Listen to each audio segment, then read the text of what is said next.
बाल मित्रों, silver bells Mansarovar Palanpur school के ऑनलाइन एजुकेशन प्रोग्राम में आपका दिल से स्वागत है।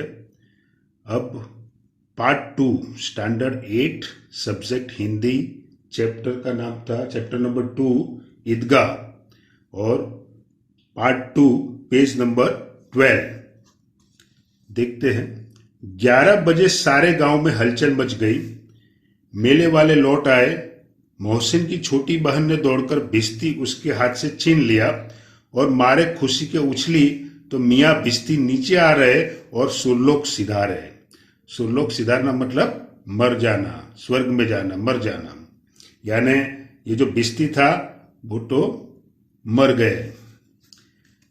मियाँ नूरे के वकील का अंत इससे भी ज्यादा गौरवमय हुआ। अब जो नूरा जो था उसने क्या खरीदा था? वकील, एडवोकेट।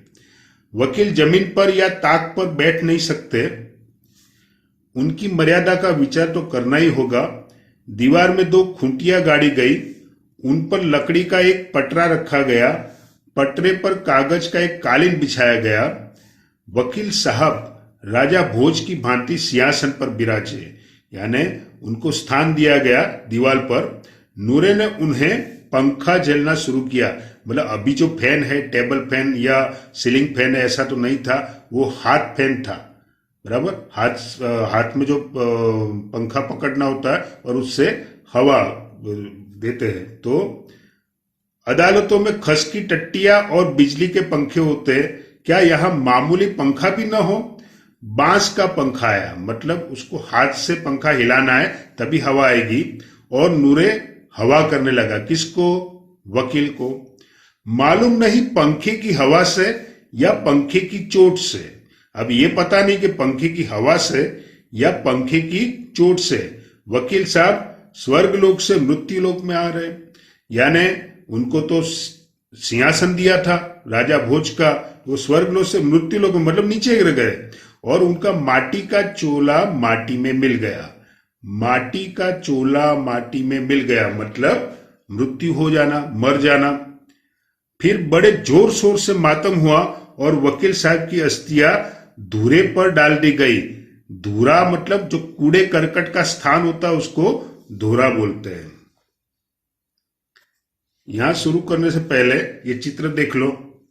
यहां पर दादी है अमीना और इसको चिमटा बोलते हैं, ये लोहे का होता है। और ये हामिद। अब मियां हामिद का हाल सुनिए। अमीना उसकी आवाज सुनते ही दौड़ी और उसको गोद में उठाकर प्यार करने लगी। सहसा, सहसा मतलब अचानक, सहसा मतलब अचानक। उसके हाथ में चिमटा देखकर वह चौंकी। बोली, यह चिमटा कहां से लाया? मैंने मोल लिया है। के पैसे में? के पैसे में मतलब कितने पैसे में? 3 पैसे दिए। अमीना ने छाती पीट ली। अमीना निराश हो गई। यह कैसा बेसमझ लड़का है कि दोपहर हुआ कुछ खाया न पिया। उसने कुछ भी खाया पिया नहीं और लाया क्या? चिमटा। सारे मेले में तुझे और कोई चीज न मिली जो यह लोहे का चिमटा उठा लाया? हामिद ने अपराधी भाव से कहा, तुम्हारी उंगलियां तवे से जल जाती थी इसीलिए मैंने लिया। ये महत्वपूर्ण है, आईएमपी है। हामिद ने क्यों चिमटा खरीदा? ये चिमटा है, ये लोहे का चिमटा।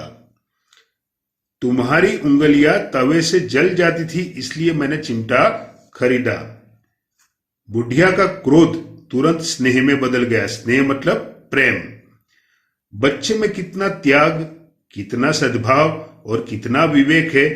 दूसरों को खिलौने लेते और मिठाई खाते देखकर इसका मन कितना ललचाया होगा।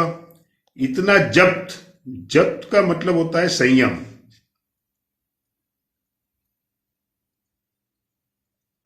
धैर्य, संयम, धीरज, ये उर्दू शब्द है।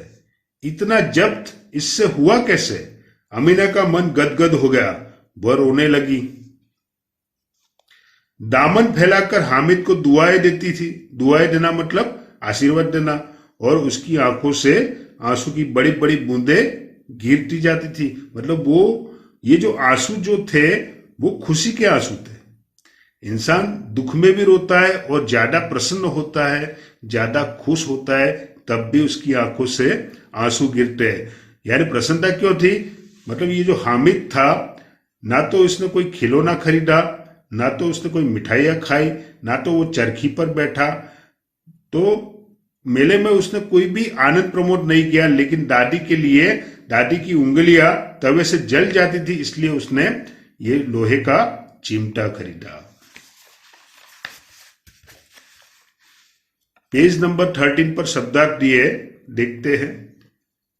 ईदगाह, ईद की नमाज पढ़ने की जगह। सानी, चारे की सामग्री जो पानी में सानकर पशुओं को खिलाई जाती है, मतलब घास चारा। कुबेर, धन का देवता। अनगिनत, बहुत अधिक, जिसे गिना न जा सके। निगोड़ी मतलब दुष्ट, अनाथ। मन मतलब मन। बिसात मतलब औकात, मूल्य। सिजदा मतलब एक विशेष मुद्रा में झुकना।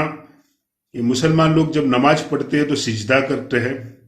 लड़ी मतलब माला, क्रम। धावा मतलब आक्रमण, हमला। कोश मतलब खजाना, पृथक, अलग हो जाना। सबिल, प्याओ, यानी शरबत या पानी जहां पर मिलता है वह स्थान। जब्त मतलब धीरज, धैर्य या संयम। कुछ मुहावरे दिए हैं पेज नंबर 13 पर। दिल कचोटना, कुछ न पाने पर दुख होना। बेड़ा पार लगाना, किनारे ले जाना या संकट से बचाना। गले मिलना, तो प्रेम से भेंटना। दिल बैठ जाना, हताश या निराश होना। बाल बांका न होना, जरा भी नुकसान न होना। सुरलोक सिधारना, मर जाना। छाती पीट लेना, दुख प्रकट करना। अब बाल मित्रों, यहां पे देखो पेज नंबर 13, पेज नंबर 13, इसमें अभ्यास लिखा है। क्वेश्चन नंबर 1 है, प्रश्नों के उत्तर दीजिए। उसमें 1 मैं टिक कर रहा हूं, देखो 1 2 3 4। अभ्यास, क्योंकि ये आईएमपी लेसन है तो ये अभ्यास भी आपको लिखना है। तो प्रश्नों के उत्तर दीजिए। ये क्वेश्चन नंबर 1 है। क्वेश्चन नंबर 1 में 1 से 4 तक देखा आपने।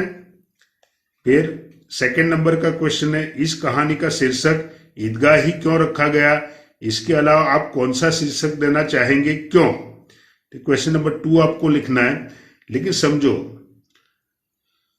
अब जो शिक्षण नीति हमारी है या नई शिक्षण नीति आने वाली है, उसके अंदर क्या होगा कि जो रटाफिकेशन है वो बंद हो जाएगा। आपके अंदर जो क्रिएटिविटी है, जो सृजनात्मकता है, उसको आपको बाहर लाना है।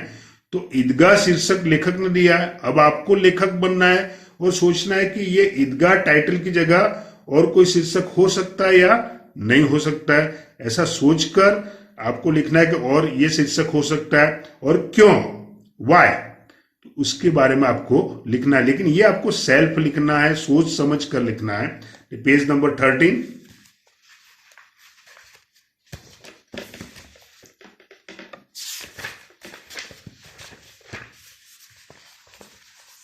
ये पेज नंबर 14 यहां पर देखो ये पैराग्राफ दिया है।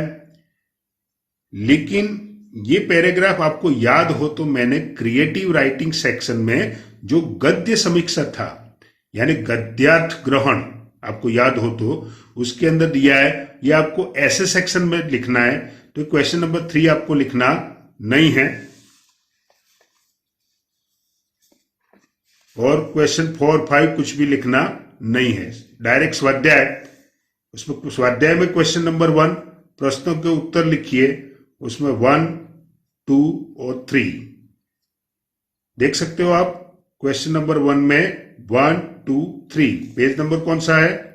14 15 नंबर के पेज पर आप यहां पर देखो, ये आपको लिखना है क्वेश्चन नंबर 2। पेंसिल में लिखित शब्दों के समानार्थी और विरोधी शब्द लिखिए। तो यहां पर देखो शब्द दिए हैं और समानार्थी मतलब समान अर्थ वाले और विरोधी मतलब विरोधी अर्थ वाले। तो शीतल शब्द है, तो शीतल शब्द का समानार्थी होगा ठंडा। लेकिन उसका विरोधी क्या होगा? उष्ण। उष्ण माने गर्म। ये ध्यान रखना, समानार्थी और विरोधी दोनों कॉन्सेप्ट क्लियर करना। समान अर्थ वाले शब्दों को समानार्थी कहते हैं और विरोधी अर्थ वाले शब्दों को विरोधी शब्द कहते हैं। तो शीतल का समानार्थी शब्द होगा ठंडा और उसका विरोधी शब्द होगा उष्ण। सेकंड है प्रसन्न, तो उसका समानार्थी होगा खुश और विरोधी होगा नाराज।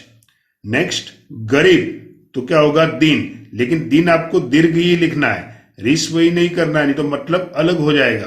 तो आपको राइट साइड ही ये लिखना है दिन, और विरोधी शब्द होगा अमीर।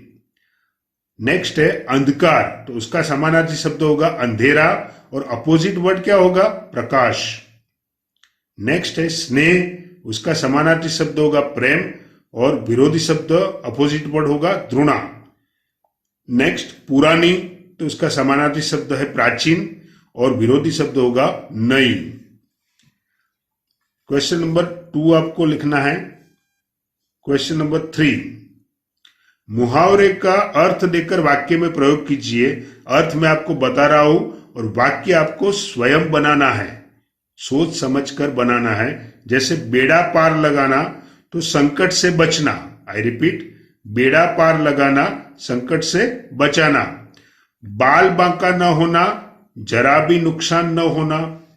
छाती पीट लेना, दुख प्रकट करना।